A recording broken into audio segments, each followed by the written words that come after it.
phosphorus, zinc, copper, manganese kag selenium.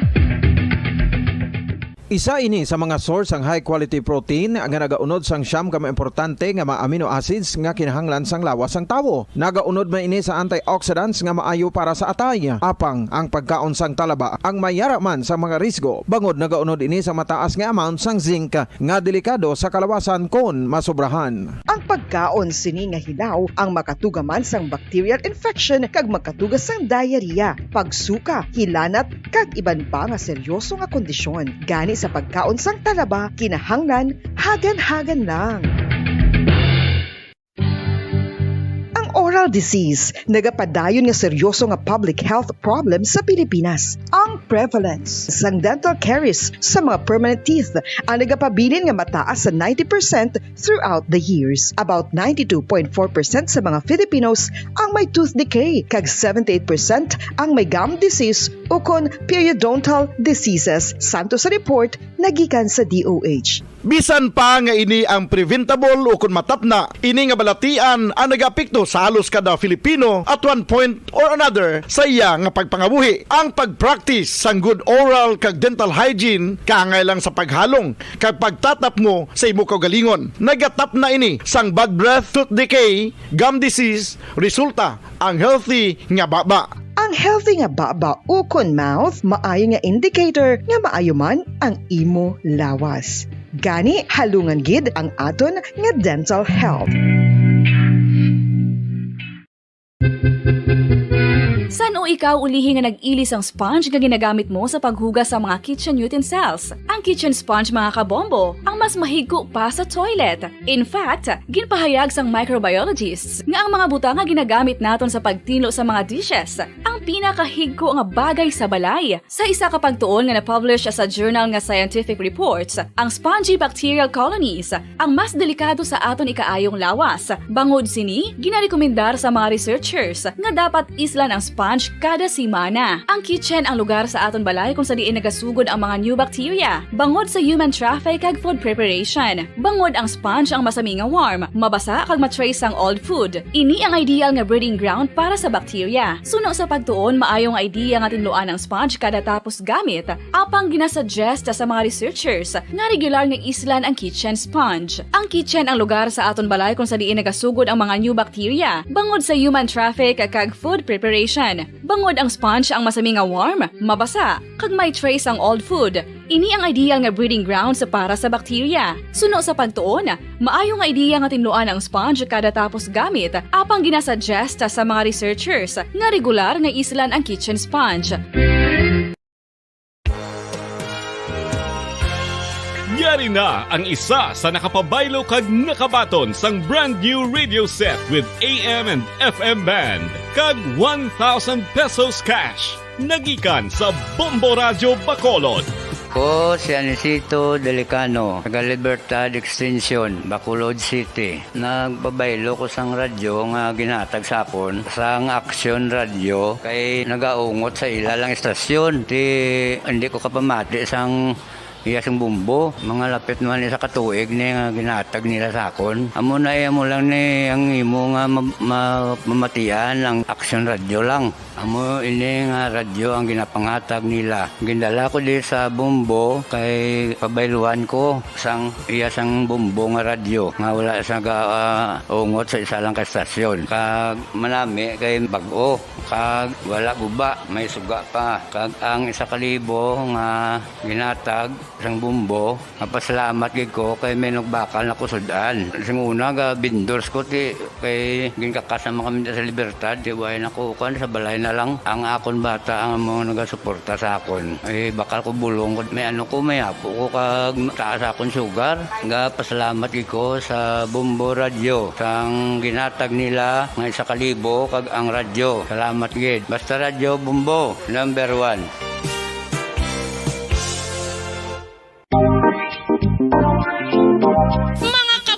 Nakahibalo-bala ka mo, naghampak na sa 3 million ang natapikan kumpiyansang COVID-19 sa Pilipinas, mataas sa gihapon ang active cases sa bugos nga pungsod kag 50,000 na ang mga nagtaliwan bangod sa sini nga virus. Hindi magkumpiyansa, depensahi ang kaugalingon kag ang imo mahal sa kabuhi. Magpabakuna na batok sa COVID-19. Pahanumdom nagikan sa Bombo Radyo Bacolod. Basta Radyo Bombo! Mga kabombo, madamo gid ang pagkaon apang ano bala. Ang dapat himuon kung may matabo sang suspected foodborne illnesses. Kung may matabo nga suspected foodborne illnesses, dapat i-preserve ang mga ebidensya. Kung may bahin sang suspected food nga nabilin, taguon ini. Putson sang maayo kag ibutang sa freezer. Magpabulong sa gilayon. Kung ang sintomas nagapadayon o kung nagalala, gilayon nga magkadto sa doktor agod magpakonsulta. Hindi man magkalipat nga i-report ang insidente sa local health department. Mga pamaagi para mangin matinlo kag safe ang aton mga pagkaon. Ipabilin nga matinlo ang palibot. Isiparar ang hilaw sa naluto.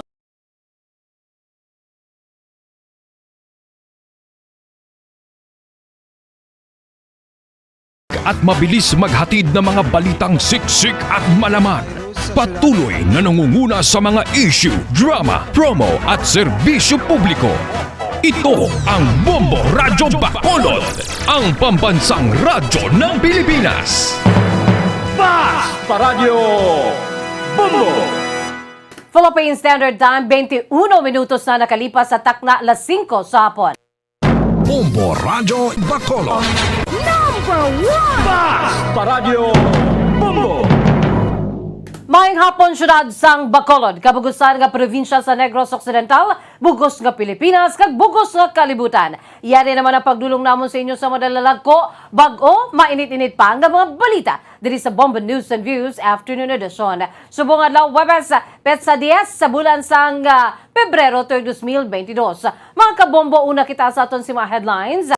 Anay alkalde sang Isabela kag duha ka punong barangay nga suspetsado sa pagpatay kay Moises Padilla Councilor Holomara Hilario nagsungka sa NBI pagi kay Vice Governor Jeffrey Ferrer.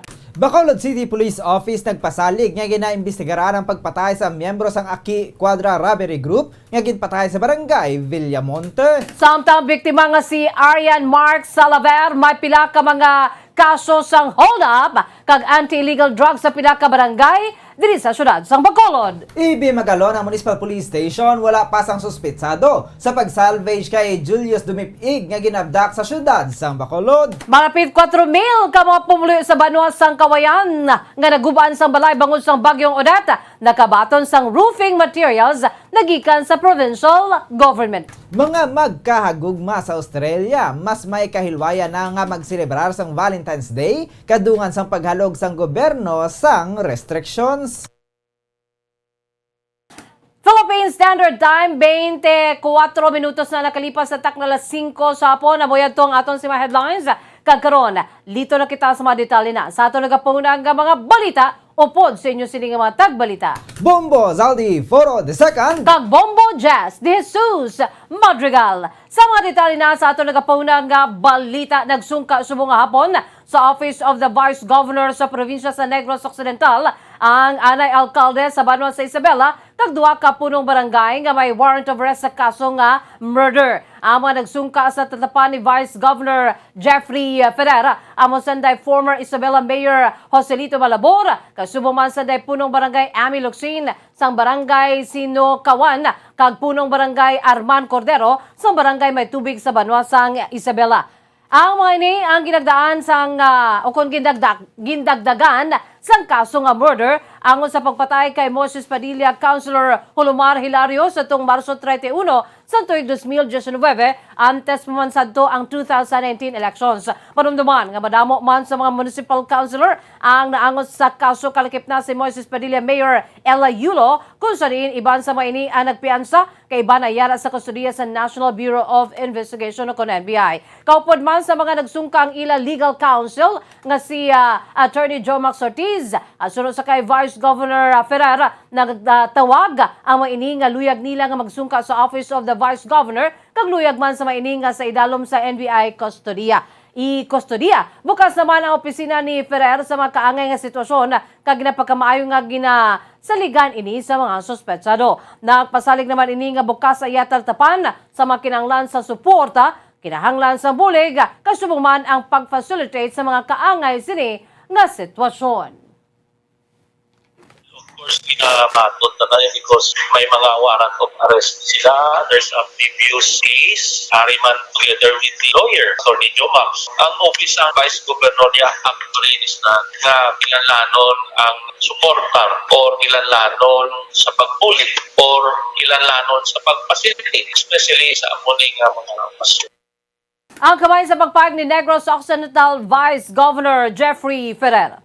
Ginakonsiderar sa Bacolod City Police Office ang pagtukod sa Special Investigation Task Force o Task Group agod mapasanyo ang investigasyon sa pagpatay kanday Arian Mark Salaver nga gipatay sa Purok Kabakawan, Barangay Villamonte, kag Julius Dumipeg nga ginabdak sa Barangay 13 kag ginsalvage sa Banwasang Ibi, Magalona. Suno kay BCPO Director Police Colonel Thomas Joseph Martir, nagapati ini nga hindi konektado ang pagpatay sa miyembro sang Aki Quadra Robbery Group nga si Salaver kag kay Dumipeg nga gintiro sa Purok Bolivar Barangay 13 antes ginsalvage. Suno kay Martirig na lantaw sa kapulisan nga mahimo pagtimalos ang motibo o kon mayara sa mga vigilante nga mga grupo nga nagalaot kay Salaver nga mahimo may kantanan sa ginbuhat nga mga aktibidades ang biktima. Suno santo sa investigasyon sa Bacolod Police Station 4 sa pagpanguna sa Station Commander nga sa Police Major Richie Gohe, suspetsado si Salaver sa pagpatay sa isa ka barangay tanod sa Barangay 2 sa 12th Street, Lacson sang tinalikdan nga tuig kag sa pagtiro sa isa ka persona sa Purok Kagaykay, Barangay 2, Syudad sang Bacolod. Plano sang BCPO suno kay Martir nga magtukod sang SITG agud checkeron ang mga areas nga sarang makuhaan sang CCTV footage agud mapadalman kay matutukan ang sunod-sunod nga mga pinatyanay nga nagluntad sa syudad. Suno kay Martir, hindi makonsiderar nga isolated case ang natabo bangod madamo naman nga kapareho sini ang insidente nga nagluntad. Nagpanawagan man ang BCPO Director sa mga witnesses nga posible makasaysay sang natabo o kon nakakilala sa mga suspetsado nga makipag-angot sa kapulisan nga makaagod nga makabulig nga masulbar ang kaso. Ginpasiguro man ni Martir nga himuon sang kapulisan ang tanan nga masarangan agud mahatagan sang atensyon ang insidente kag malikawan na ang pareho sini nga mga hitabo. Oo, sir. Na-direct na sa section commanders na contact. So, in fact, kasi naka-8 na sa task force that will get to that, bakit masod pa man yan, mabalanta na dun sa mga suspect. Kasi mga pamag sa CCTV or other evidences or witnesses, kinuha dapat gintagaan sa atensyon. So, ito yung manapig na mo ng matambo. Ang kabayan sa pagpahayag ni BCPO Director Police Colonel Thomas Joseph Martir. Samtang ginkonfirma sa Station Commander sa Bacolod Police Station 2 nga suspetsado si Arian Mark Salaver sa pila ka mga insidente sa hold-up kag akyat bahay sa syudad sa Bacolod antes siniging patay sa Purok Kabakawan, Barangay Villamonte kagabi. Sa interview sang Bombo Radyo kay Police Captain Paul Vincent Pendon, hindi pa matumod kung nag-avail si Salaver sa mga pre-bargaining agreement o kung natapos sini ang pagserbis ng sentensya sa kaso nga violation sa Republic Act 9165 o kung ang Comprehensive Dangerous Drugs Act of 2002. Santo sa archive sang Bombo Radyo Bacolod, si Salaver ang nadakpan sa drug bypass operation sa Enero tuig 2017 sa Purok Sigay, Barangay 2, kung sa diin nakuhaan ini sa 7 ka sachet sang suspected shabu. Santo sa records sa Police Station 2, tiliktan na tuig lamang nakagwa sa prison si Salaver kag nagbalik sa illegal nga buluhaton. Sunod sa intelligence community, isa si Salaver sa mga suspetsado sa hold-up,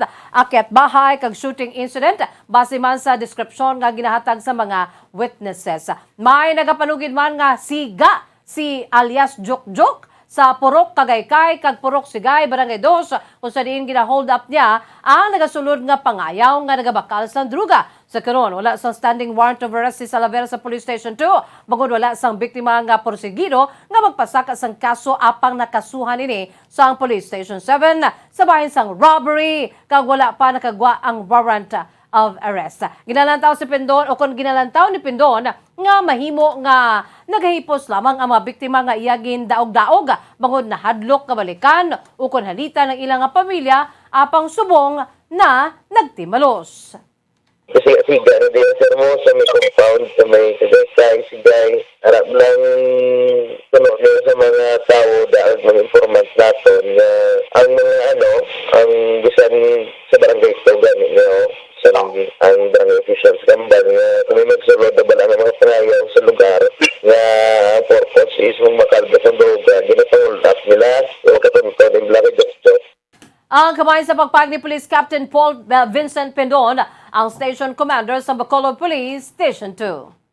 Ginamonitor sa Bacolod Police Station 2 kung mang-hold up pa mga kaupod ni Arian Mark Salaver sa Aki Quadra Robbery Group matapos ngayon ang ginpatay sa balay sang iya tiya sa Purok Kabakawan, Barangay Villamonte, Syudad sang Bacolod. Kagabi, sa interview sa Bombo Radio Bacolod kay Police Captain Paul Vincent Pendon, Station Commander sa Bacolod Police Station 2, personal ini nga nagapati nga si Arian Mark alias Jok ang nagaduso sa mga kaupod niya sa robbery kag akyat bahay group agud matigayon ng mga krimen sa Barangay 2 kag iban pa nga bahin sa syudad kag indi ang ginatudlo nga leader nga si Aki Quadra o isang Aki Quadra Robbery Group nga si Arnold Quadra. Suno kay Pendon, 4-5 ka mga tawo ang ginamonitor sa Bacolod Police Station 2 nga kaupod ni Salaver. Sa karon suno sa Station Commander, ginapanilagan sa kapulisan kon mangsulod-sulod pa sila sa area subo nga patay na si Jok. Suno sa police official, madamo sang nabiktima ang robbery group apang nahadlok sila nga maghambal kag mag-file sang kaso. Si Jok ang nag-push nga matigayon ang mga krimen nini. So, ari naman sa akon ang mga identities ng mga tao nga na ginapanilagan ko kay tungod kiti si subong nabalitaan ko kahapon nga patay siya. Panilagan ko kung ang mga tao nga ma-engage pa bala sa pag-sulod sa mga balay diri sa area naton. Ang kabayan sa pagpahayag ni Police Captain Paul Vincent Pendon, Station Commander sa Bacolod Police Station 2. Samtang palaligban pa sa karon nga rason sa pang-abduct patay sa biktima nga si Julius Dumipig, 33 anyos, kang residente sa Barangay 13 Syudad sa Bacolod, nga ginsalvage sa Hacienda San Jose sa may Barangay Damgo, Ibi, Magalona kahapon. Sunod sa kay Police Captain Eric Doronila, ang hepe sa Ibi, Magalona Municipal Police Station, mahimo nga makatag ang Police Station 1 sa dugang nga identity sang biktima sa witnesses ka motibo sa nagluntar ng insidente bangod nagapati si Doronila ang ginbilin lamang ang bangkay sa area sang Banwa sang Ibi, Magalona. Sa pagpakingakot naman sa Ibi, Magalona Municipal Police Station sa Police Station sa Bacolod, natukiban nga si Dumipig ang may kaso nga robbery sa area sa Bacolod City Police Station 6 kag kaso naman nga homicide sa wala na tumod nga lugar santo man sa panaysayon sa live-in partner ni Dumipig nga si Erica Villaflor apang subject for verification pa na samit nga mga kaso. Santo naman sa resulta sang post-mortem examination, si Dumipig ang may isa ka gunshot wound sa likod apang wala pa natumod ang kalibre sa armas ang gingamit sang gunman. Ginpakig-angutan man sa kapulisan ng pamilya sa biktima para sa autopsy examination apang nagpamalibad ang mga ini. According sa living partner niya, previously nakasuhan siya robbery sa area sa Station 6. And then, gina-verify pa namin ang information nga sa living partner niya nga daw nagkakaso daw siya ng homicide dati. So, gina-check pa namin, ma'am. According sa medical legal officer sa Soko kagapon, yung istorya natin, isa lang gid ang igo niya. Ang kamay sa pagpag ni Police Captain Eric Doronila, hepe sang Ibi, Magalona Municipal Police Station. 3,940 kay mga pamilya sa Banwa sang Kawayan ang nakabaton sang corrugated sheets o kon roofing materials nga iili sa ilabalay nga naguba kadun sa paglabay sang Typhoon Odette sa Disyembre 17.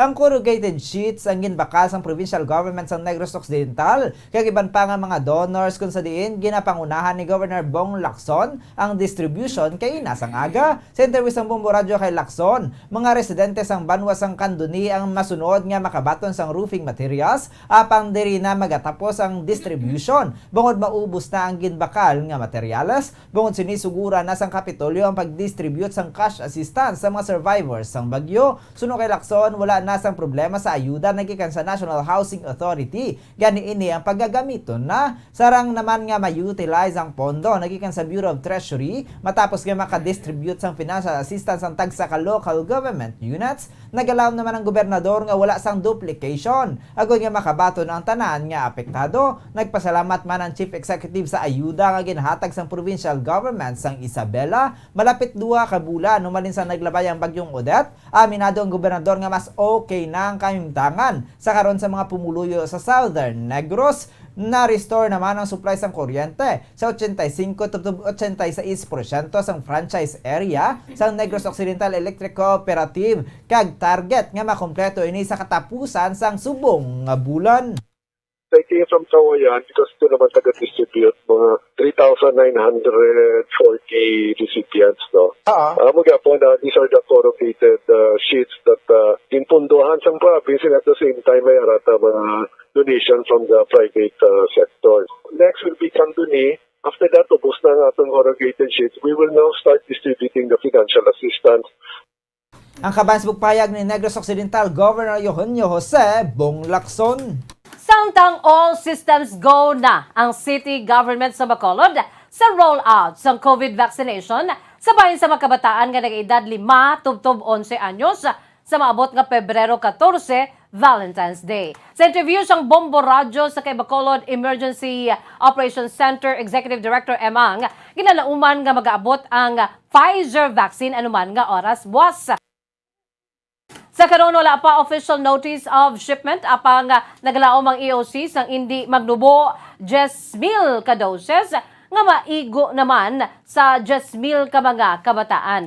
Nakapaidalo naman sa special training ang mga vaccinators ng syudad sa Bacolod dagon nga maging familiar ang maini kung ano ang himuon ilbilagid sa mga kabataan. Sunod kay ang patigayuno ng kick-off sa 4 ka sites nga gilakipan sa Riverside Medical Center, Queen of Mercy Hospital, Corazon Locsin, Montelibano Memorial Regional Hospital, kag Bacolod City Health Office. Apang ang seremonya, patigayuno naman sa Riverside Medical Center. May set up naman ang tanan nga site nga daw kaangay sang children's party kag may audio visuals agud nga malingaw ang mga kabataan. Target sa city government nga makabakuna sang 100 ka mga kabataan sa kada site ukon kabugusan nga 400 sumalinlas 9 sa aga tubtob 4 sa hapon. Nagpanawagan naman si ang sa mga ginikanan nga mas maayo gid kun pre-register ang mga ini, agod nga ma-estimate kang madasig na lamang kung mag-abot sa vaccination site.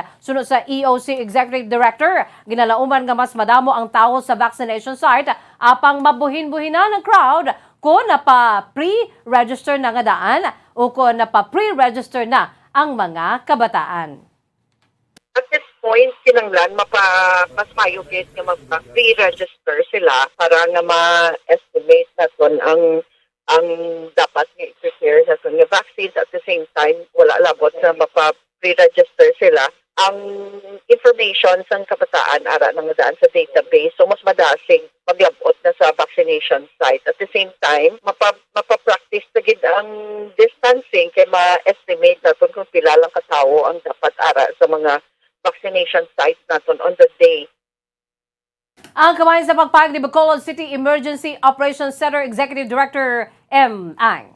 Welcome kay Negros Occidental Governor Eugenio Jose Bong Lacson. Ang desisyon ng national government nga buksan na ang border sa mga fully vaccinated international travelers sumugod subong nga adlaw bilang kabayan sang recovery drive sang turismo sa pungsod. Ginaprubahan sang Pandemic Task Force ang gobyerno sang katapusan sang Enero ang proposal sang Department of Tourism nga pahanugutan ang pagsulod sa mga fully vaccinated tourist nagikan sa 157 ka mga pungsod nga may visa-free arrangement sa Pilipinas. Sa interview sa Bombo Radyo Bacolod kay Lacson, pagi man ini agud nga makabangon ang ekonomiya kung sa diin mag-aabot gid ang tion nga mangin endemic na ang virus. Apang plano ni Lacson nga hindi na pag-irekwara mga biyahero sa negative RT-PCR test halin sa Metro Manila apang iga paidalo mga ini sa rapid test pag-abot sa Bacolod Silay Airport. Kung manaog na ang alert level classification sa alert level 2 kung alert level 1 suno kay Lacson, iga-adjust naman ng provincial government ang protocol. Nagpanawagan man ni nga magsuksok gid sang face mask agud nga hindi matapikan sang virus. Apo I prefer na maski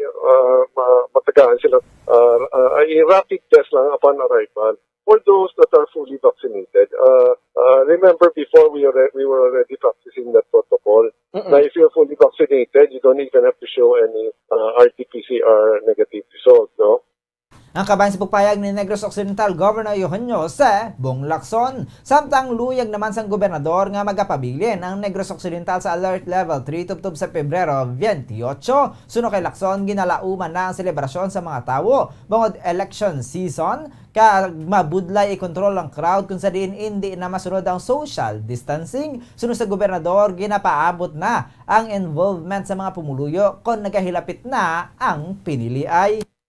If you will ask me on what level should we be from the 16th to the end of the month, ako man level 3 yapon ko. I prefer to stay in level 3, but of course, IATF has the final say, no? I still want to control now. Let's recall, no? Going back to our Christmas celebration, di ba? We had a better celebration last year. Ang dugang nga pahayag ni Governor Bong Lacson.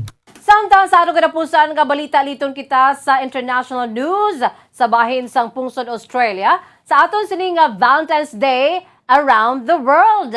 Makaliga ng halos 2 ka tuig, mas may kahilwayan na sa karon ang mga magkahagugma sa pungsod Australia nga maglagaw sa mga parke o kung restaurant kadungan sang Valentine's Day sa Pebrero 14. Sa interview sang Bombo Radio kay Bombo correspondent Johnny Armas, direkta sa Sydney, Australia, naghalog na ang restriksyon sang pungsod matapos ang halos 2 ka tuig nga closure sa bahin sang border kag ginalauman naman nga mas bukas na ang selebrasyon sang Valentine's Day. Bangod sini may freedom na ang magkahagugma nga magkadto sa mga parke, magbakal sang jewelry bilang regalo, bulak kay iban pa nga bagay na igahatag sa ila sini palangga sa kabuhi. Kaalaban na naman nga mga Pinoy nga Katoliko ang magasimba sa Lunes ng aga, magakadto sa mga parke kon restaurant sa higad sang dagat. Kaangay naman sa nakaandan nga bulaton sa mga lalaki. Sunod sa kay Armas, usog yapon ang paghatag sang bulak and chocolate sa ila sini nobya o kon asawa. Sa karon, puno na ang display sang bulak kag chocolate sa Australia. Kapadamo naman ang nagabakal sang wine kag iban pa nga alcohol nga imnon kadungan naman sa selebrasyon. Samtang hindi lang lovers ang naka-celebrate sang Valentine's Day sa Australia, bangod ginatuluan man ang mga kabataan nga maghimo sang handmade flowers nga ihatag sa mga ginikanan. Sunod sa kay Armas, ginapaabot gid sa mga Aussie ang adlaw ni St. Valentine. Apan sa karon, hindi allowed ang ballroom dancing kag concert kag tuman kahugot ang gobyerno sa Australia sa pagpatuman sining nasambit nga mga pagsulundan. Ang Sydney, Australia is open for celebration. Hindi gid nga makakabig naton nga open gid for big celebration, but there is a freedom nga maka-celebrate ang magkahigugma sang ila Valentine's Day paagi sa kadto sa mga park, paagi sa pagbakal sa mga jewelries, bulak. Ang kabahin sang pagpahayag ni Bombo correspondent Johnny Armas nagikan sa Sydney, Australia. Philippine Standard Time, 43 minutos na nakalipas sa takna alas 5 sa hapon mga kabombo. Kamuya to mga kaundan. Sa ato nagapangunang nga mga balita diri sa Bombo News and Views Afternoon Edition. Antes kita magtakop ato nanay panumbalikan ato si mga headlines. Anay alkalde sang Isabela kag duha ka punong barangay nga suspetsado sa pagpatay kay Moses Padilla Councilor Hulumar Hilario nagsungka sa NBI pinaagi naman kay Vice Governor Jeffrey Ferrer. Bacolod City Police Office nagpasalig nga ginaimbestigaran ang pagpatay sa miyembro sang Aki Quadra Robbery Group nga ginpatay sa barangay Villamonte. Samtang biktima nga si Arian Mark Salaver, may pila ka mga kaso sang hold-up kag anti-legal drugs sa pila ka barangay diri sa Bacolod. Ibi Magalona Municipal Police Station wala pa sang suspitsado sa pag-salvage kay Julius Dumipig nga ginabdak sa syudad sang Bacolod. Malapit naman 4,000 ka mga pumuluyo sa Banwa sang Kawayan nga naguban sang balay bangod sang bagyong Odette, nakabaton sang roofing materials nagika naman sa provincial government. Mga magkahagugma sa Australia, mas may kahilwayan na nga magselebrar sang Valentine's Day kadungan sang paghalog sang gobyerno sang restrictions. Kag amuyad to mga kabombo ang pagdulong namon sa inyo sa madalalag ko bag-o. Mainit-init pa ang mga balita diri sa Bombo News and Views Afternoon Edition. Subong adlaw Webes, petsa 10 sa bulan sang Pebrero tuig 2022. Standby na kamo sa masunong nga programang Bombo Reports Afternoon Edition. This time po naman sa kay Bombo Friends Andrew Burgos. Kag sa gyapon, ini ang inyong mga tagbalita. Bombo Zaldi Foro II. Kag Bombo Jazz de Jesus Madrigal. Para sa pambansang radyo ng Pilipinas, consistent overall, number 1 sa Bacolod, Basta Radyo Bombo! Sabay naman sa aton sininga news analysis, sige padala sa aton maukod nga tagpanamati, pagbasaw ni Bombo Daniel Acciones, aton sininga news analysis may tigulo, posters. Daw kaangay nga kronik na nga balatian ang bayulasyon nga ginahimo sa mga nagapadalagan sa tagsa ka eleksyon aton masaksihan. Pinagusto butang poster sa hindi dapat butangan. Bisan sa tion sang kampanya, imo gid makita kung sino ang nagapamintaha. Hindi gusto magpapierdi, himo ng tanan bisan sa madaya nga pamaagi. Kumilik may ginpadalaan sang notifikasyon. Mga kandidato nga mayara sang poster violation, sila ang nagapadalagan sa pagkapresidente. Apang ang kumilik, wala sila ginhingadli. Kada eleksyon amo ini ang nagakatabo. Kumilik daw wala man sang may mahimo. Igo man lang magsiling nga may yara sang violasyon. Apang wala man sang may ginpasakaan sang panumbungon. Sa kumilik kamo akon hangkaton, ipagawa ang mga ngalan sang may violasyon. Agud sila sa mga katawhan ang makilala, kag mangin mayo ang aton sa ila paghusga. Ang ini pauna-una pananawan ang ginapadala ni Ricky De Vera sa Barangay Dumanan, Bacolod City. Sa mga tagpalamati isang Bombo Radyo Bacolod, pwede man kamo magpadala sang inyo panghuna-huna kag pananawan sa Bombo News and Views Afternoon Edition. Care of DYWB Bombo Radyo Bacolod, CBS Development Corporation Building, Lacson Street, Mandalagan, Bacolod City. O kung pinaagi man sa email address ang Bombo Radyo Bacolod, bombo_bacolod@bomboradyo.info. Tips sagud malikawan ng insomnia.